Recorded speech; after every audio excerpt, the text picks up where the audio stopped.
slate of presentations. We're very excited to have with us some of the top firms in Cleveland today, including Sherwin-Williams, PNC, Key Bank, Cleveland Research Company, and Key Private Bank. I do encourage you, if you're looking for potential employment opportunities or internships, to take advantage of the breaks between the sessions to talk with these people, network as much as you can. It's very rare that you get a chance to have some of the top employers in Cleveland in the same room like this, especially when it comes to the finance side of the house and finance side of the house only. I know that they're very excited to be here as well. We purposely sought out the finance school professors and asked them to identify some of their best students. And so what happens is you get your best 5 students or best 10 students from each school in one room. That's very encouraging to these employers. They already know that you've passed basically the sniff test. So take advantage of it. Don't sit there between the breaks. Definitely mingle, talk to the employers, talk to the fellow students, and see if they've already interviewed. This is about improving your career prospects and career opportunities. Now, I must say that we are taking advantage of, we being the CFA Society of Cleveland, we feel that the CFA charter is a great way to go for your career if you're in finance. And we want to take the first hour or so to present that and talk to you about what that is. To do that is Bill Preble. Bill is a senior financial advisor at PNC. He's been the president of the CFA Society of Cleveland. And what he'll do is he'll talk for about 30 minutes and then open up for questions. I will join him along with Paul Lebo, who's to my left at Key Private Bank. Feel free to ask anything and everything that you have questions about when it comes to the CFA charter. We realize that you probably don't know a whole lot about it, and this is your opportunity to learn something. There are 2 mics embedded in the audience here towards the front. If you could, please come to those mics when you do have a question. There's a switch at the bottom to turn them on. That way others can hear your question, and we're also recording it in the back to give to the CFA Institute so that other societies can do similar type programs and events for their local college students and members. So without further ado, Bill Preble.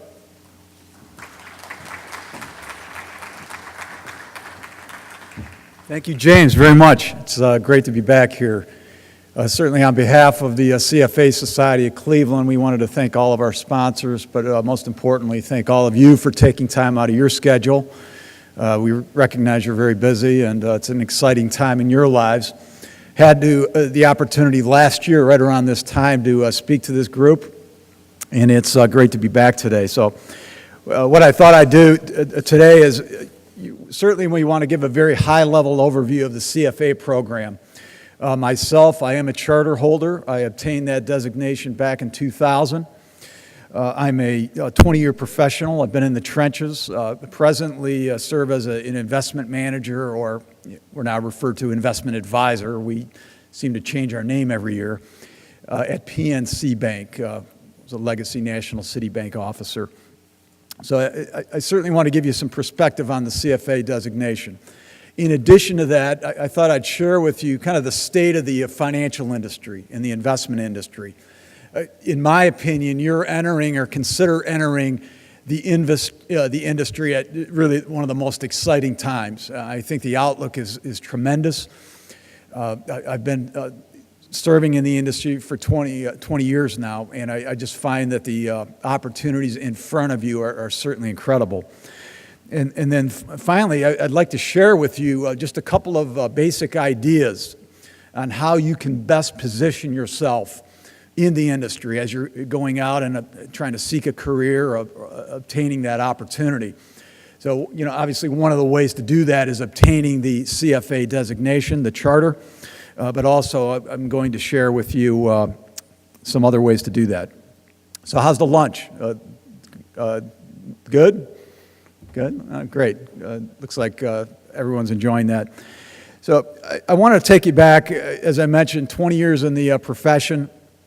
And just to kind of share a little story, go back to earlier in my career in the 1990s, and I don't know if we have any veterans in the industry, maybe a couple out here, but in the 90s, if you're a student of the market, the 1990s, it was really what they call a bull market. Just things were advancing.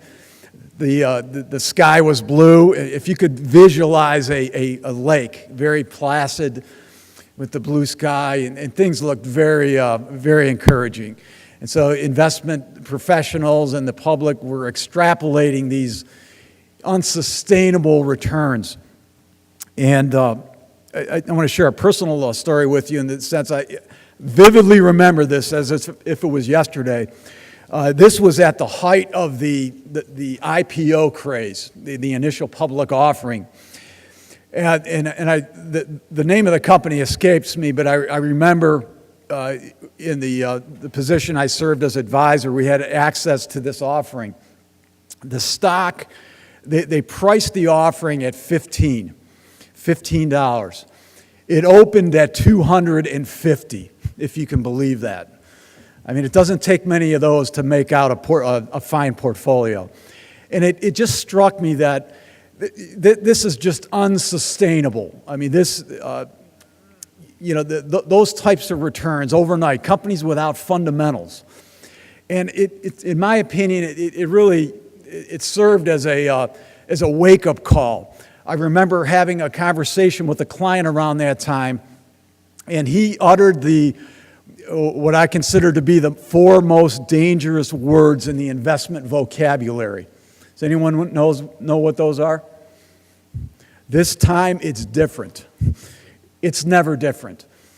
And so, I took that as a wake-up call to really, to refocus my career and to put an emphasis on the fundamentals, sound financial concepts. And I think the one key takeaway we want to share with you today, if you're going to position yourself in the industry successfully for a long period of time, you've got to focus on the fundamentals, the basics.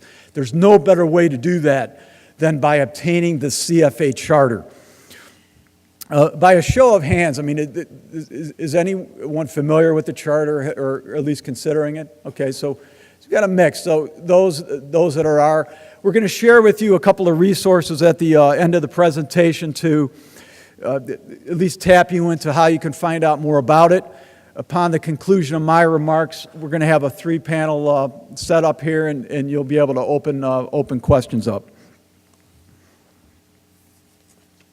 So as I pursued the designation, and this was, again, it was in the late 90s, I think anyone that's successfully positioned themselves in a career in the investment industry has some type of a mentor or somebody they relied on. And in my particular case, I really grew fond of an individual I unfortunately never had a chance to meet, but there's a very successful investor, a gentleman by the name of John Templeton.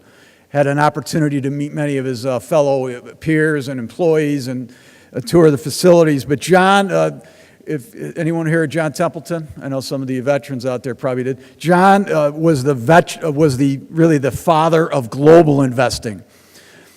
He was actually investing in Japan back in the 50s, when at the time Japan was really an emerging market. So it really had tremendous foresight. John was a charter holder himself, and I think he espoused the elements of any successful investment professional: sound grounding in the fundamentals, but also, and this is a key element of the CFA program, obtaining or maintaining the highest ethical and integrity and ethical standards. So I set out on the CFA program. So let's begin kind of walking you through what's this designation all about. Just referencing a couple of third-party endorsements. I think if you go today to the Wall Street Journal, in this case the Financial Times, you're going to see some advertising about the CFA, what it's all about. The Economist. So I just pulled out a couple of those from years past. I think it was once referred to, and still is today, the CFA designation as the gold standard in the investment profession. And I truly believe that. Who makes up the membership? Now, myself, I obviously referenced earlier, I am an investment manager with PNC Bank. So portfolio managers are a good subset, but also you have consultants and risk managers, CEOs. So it's a very broad spectrum of the industry actually hold the charter. And international, so not just here in the U.S. So you can see whatever avenue you're considering, it's quite likely that the CFA will benefit you. I'm sure some of you are anxiously looking at employment opportunities. We have anybody in that camp here? A couple hands went up. So we have a wonderful program today that's really going to set you on the right path. And I think just the ability to gain some knowledge and expertise in some of these other areas that our speaker is going to share.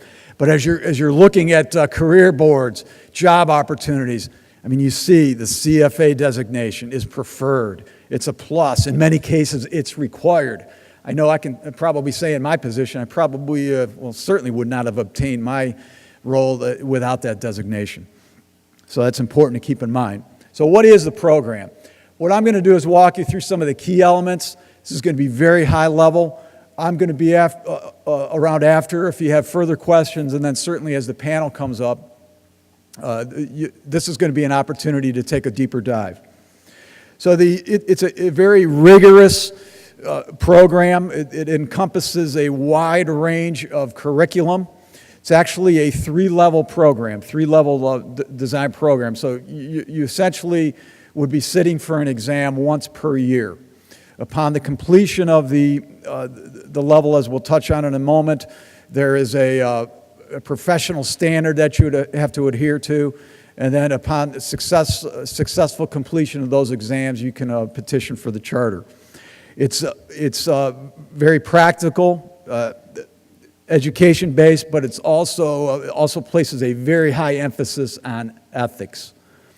Had a conversation last night with an individual, actually he's an attorney, and we were just talking about the profession or industry in general, and he kind of referenced that younger people today seem to be cutting corners, and I shouldn't reference just younger people, I mean everybody, cheating, and I said, wait a second. That stuff's been going on for a long, long time. You go back to Moses and the Pharaoh, there was unethical behavior going on. So it exists today. I mean, let's deal in reality. But that's a few bad apples. I mean, I think the composition of the potential workforce today, up and coming individuals into the industry, from what I can see, there's still some very high ethical standards, and I firmly believe that. So I think there's many lessons that we see on a day-to-day basis that you pick up the paper and you see the Bernie Madoffs of the world. I think that's just a small sampling of what goes on. So ethics is a major part of the curriculum, and certainly that's not something that should be overlooked. Program is offered worldwide. And as we'll see in a moment, the growth in the charter is overseas has really been phenomenal. A little bit more mature here in this country. So as I mentioned, there's 3 exams. Upon the successful completion of those, there is some professional work experience and references that are going to be needed to obtain the charter. All of that can be applied through the CFA Institute, and I'm going to provide some access to that, their website and so forth in a moment.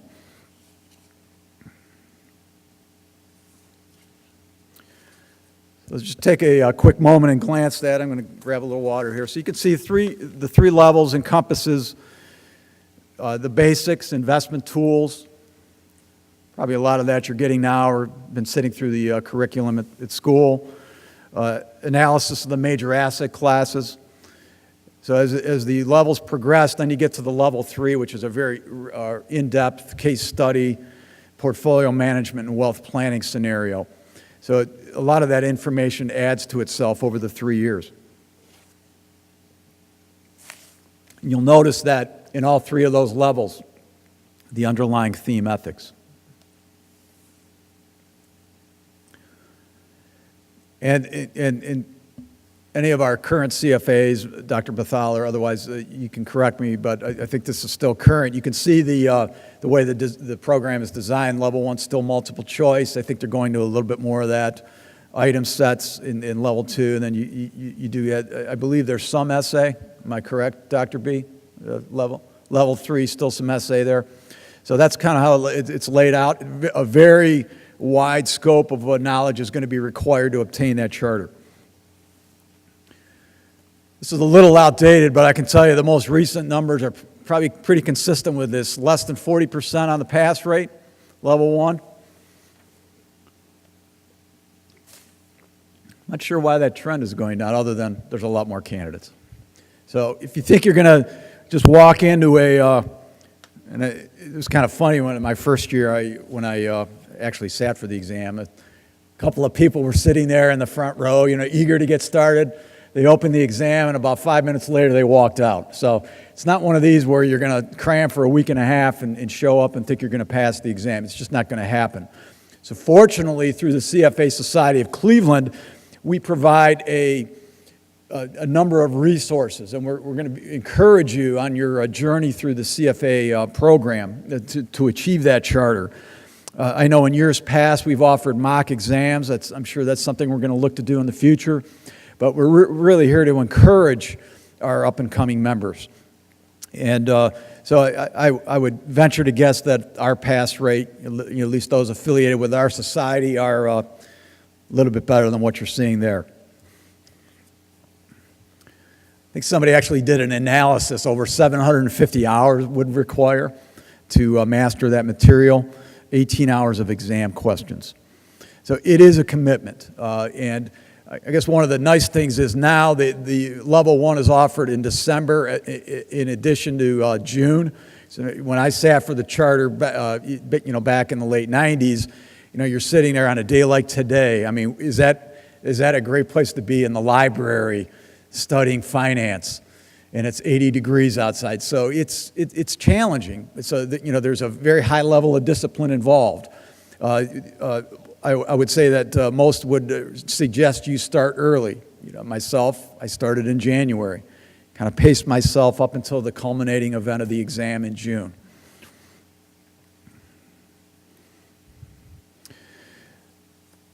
Networking, as we're going to hear a little bit later today, I think is a key aspect of your success in any profession, including the investment profession.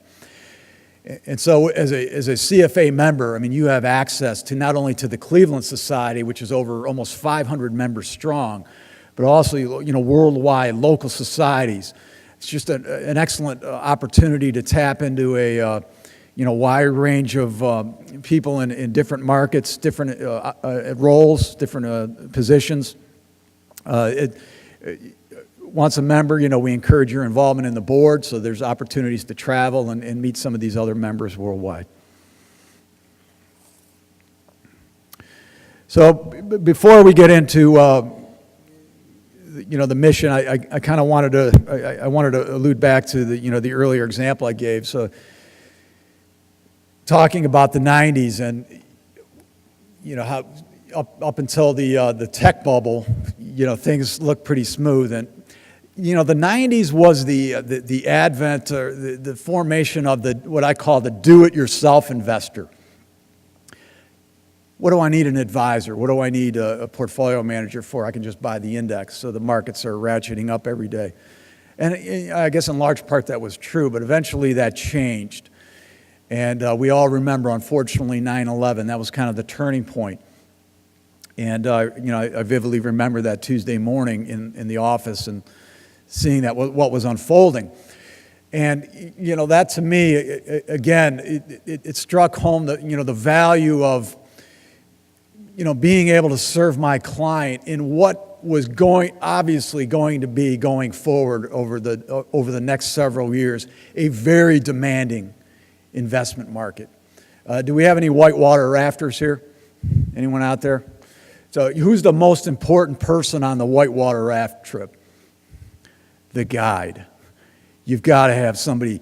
So as an investment professional in the era that we're working in now, post 9/11, goes without saying the financial crash in 2008. Our clients today, those that we're serving, are looking more than ever for a trusted guide. So as you enter the industry, People are looking to you for guidance, whatever role you're in. And that's the reason I'm so optimistic about the industry. The do-it-yourself investor, there's always going to be those individuals. But by and large, people are looking for your expertise, your credentials. I've been in this business 20 years, and I look over my shoulder every day. I've got to make myself better. I mean, the competition, let's face it, look around. Look at the person next to you. They're going to be competing for the same jobs. So I think one of the key takeaways today is you've got to look at positioning yourself. How can I best serve my clients? How can I best market myself? It's a very competitive market out there. And so I believe the CFA has a good foundation for that, because you're really making the effort to be the best that you can be, obtaining that practical knowledge and putting yourself in a position to serve your clients. So the charter, the mission statement of the CFA Institute. Now, the Institute based in Charlottesville, Virginia, this is the organization that actually sponsors the charter, and their mission, quite simply, is to lead the investment profession globally by setting the highest standards of ethics, education, and professional excellence. They administer the exam.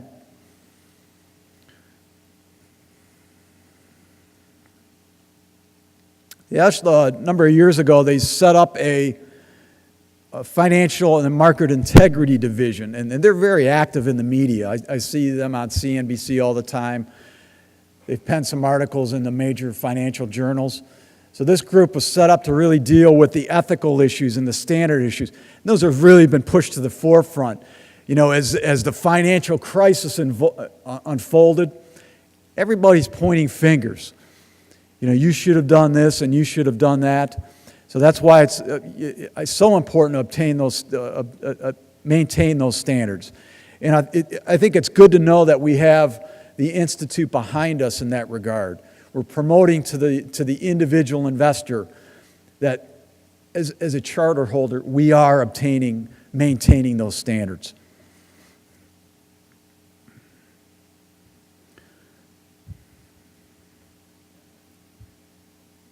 All right, so this is a little outdated. I'm not sure the number of members today. It's growing. It's well over 100,000. What we're seeing is in the U.S. market, it's been somewhat mature. You know, we're seeing enrollment, but certainly not like we're seeing in some of the Asian regions and some of the third world markets. Truly incredible, the number of applicants that are pursuing the designation worldwide. It's truly an international designation. And I'm sure many of you perhaps are involved in international business or hope to obtain a career in that area. So here's the resources. So this is one of the takeaways. Number one, I would like you to, other than talk to the panel today, is pursue the resources that are out there. CFAinstitute.org is the website. You can go on there and find out a little bit more about what the Institute's all about and the designation. I visit that often. There's some great, they do some webcasts that are updated daily. So, I mean, there's a lot going on in all these member markets around the world. So you have an opportunity. They do these 15-minute takeaways. So a lot of that is free. You don't necessarily have to be a member to access that. So I would encourage you to visit that website. Would be remiss if I didn't touch on the CFA Society of Cleveland. So this is the local member, and I would say a majority of CFA charters in this market belong to the Institute. The society, we meet almost weekly now. We have weekly luncheons Wednesday, programs throughout the year. It's a great opportunity to network with your fellow CFAs or investment professionals. We've been meeting, the venues mix up, but for the most part in the Huntington Building, Metropolitan on 21. So that's the second takeaway, is I encourage you to attend one of our luncheons as a guest. You can reach out to myself or any other CFA members here. And I know this week coming up, we've got a great program, a gentleman with Dorsey, Wright & Associates, which is a technical analysis firm. They're going to be in town. So, you know, take a look through our website, which is CFASocietyCleveland.org, and you can, you know, find out a little bit more about what's on our programming agenda. You can see most of the top financial employers in the city are represented in the local society.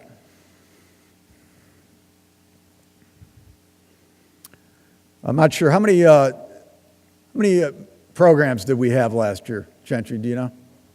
40 programs we had. So we're one of the most active societies. I know, I used to be the program chair, which was a thankless job, but actually it was rewarding.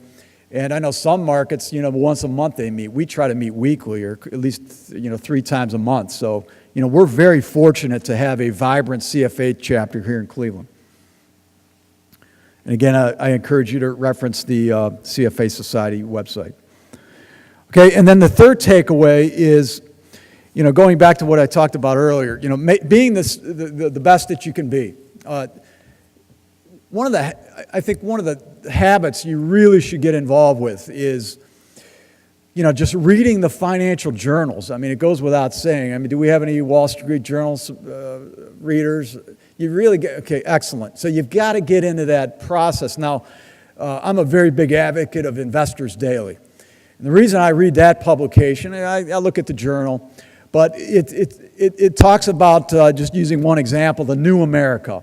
They have a section every day dedicated to what's happening with the industry and companies that operate in the industry, companies like Apple Computer and Chipotle, and these truly great growth opportunities. And to me, I think it filters through all the negativity that we hear about.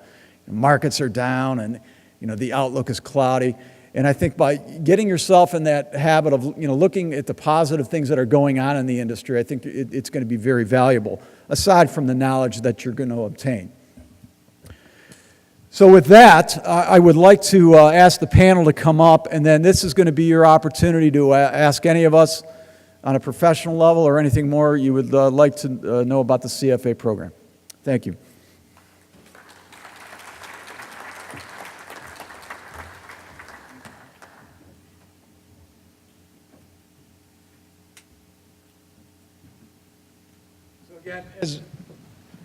As James referenced earlier, if you have a question, you can come on up to the mic, and I think you have to turn that on underneath. Yeah, there's a button there in the back that you can just flip it on with.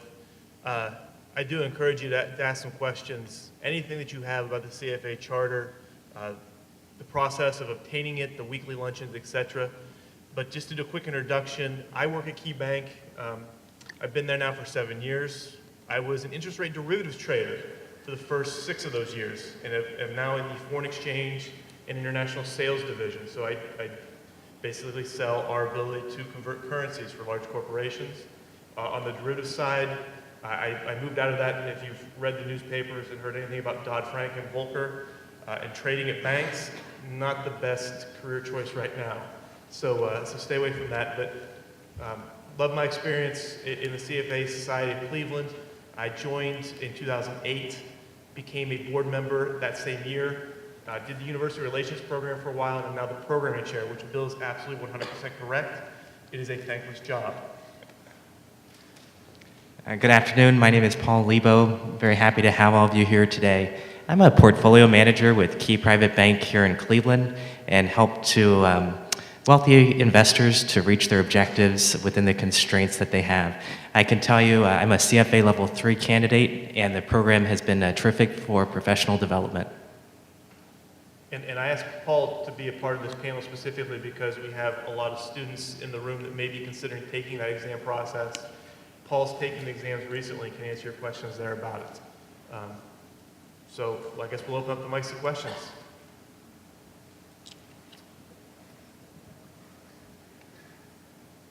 Hi, I was wondering if you guys were working while you were taking the CFA exam, and if so, what was the best way to balance your time for work and study? That's a great question. I actually was working while taking the exam, and I was in an underwriting area of the bank, and the CFA program was a great way to develop that investment expertise to get into the portfolio management side of the bank.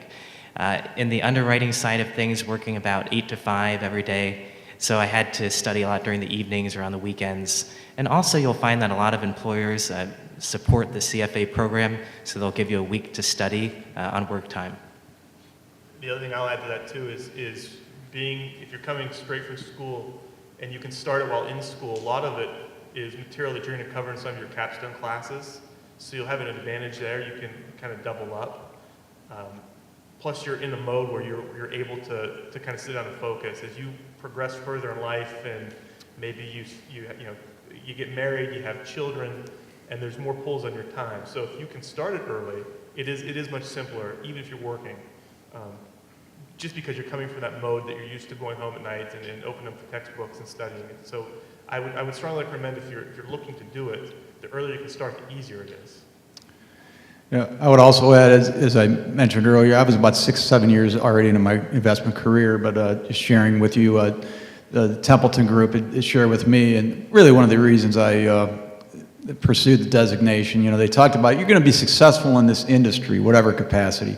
There's 3 key things. You got to have an elevated mood. You got to have an elevated outlook, optimistic. There's a lot of negativity out there. Second of all, you've got to avoid anxiety, which is difficult to do.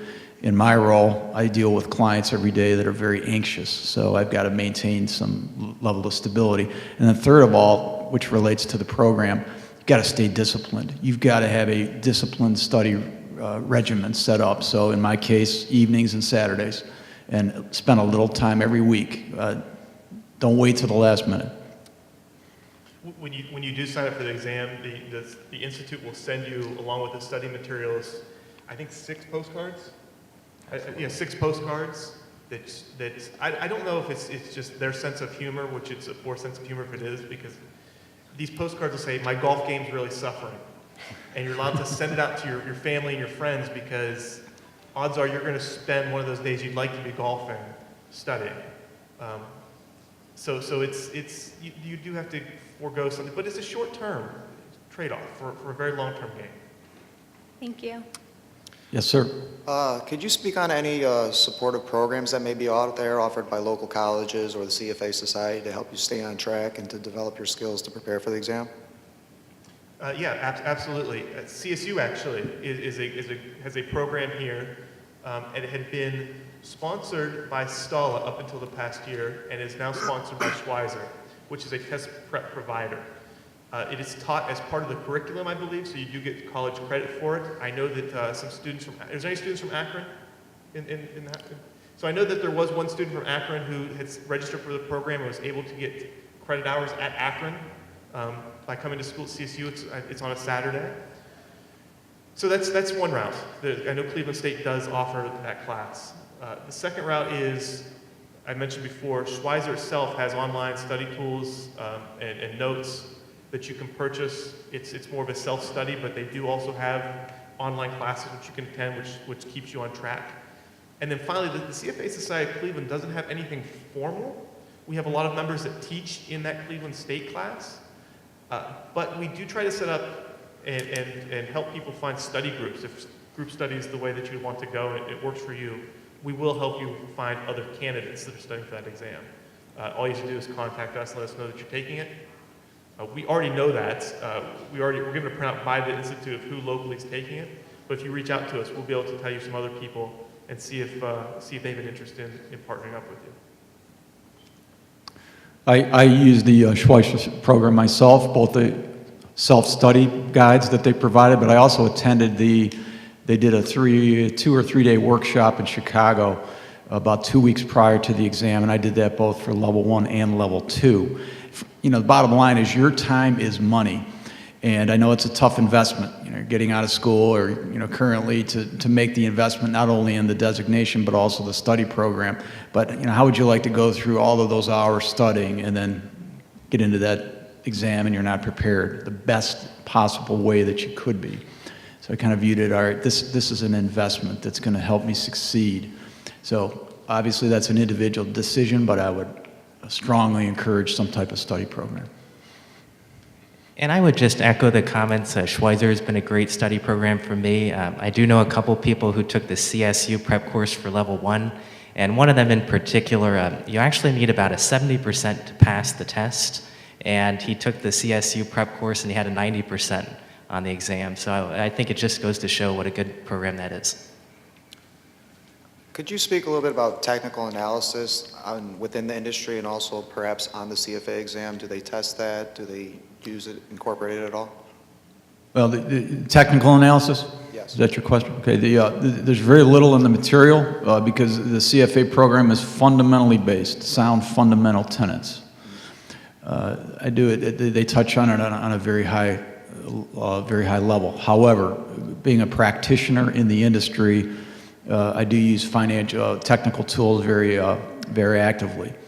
And in fact, this coming week, Wednesday, which you are encouraged to attend, we do have a technical analyst firm. So not too much in the program, but I find it to be of value. Because I teach in the Schweizer program at Cleveland State, and have done so for the last 3 years, I can tell you that there is not a lot in the curriculum, just as Bill mentioned.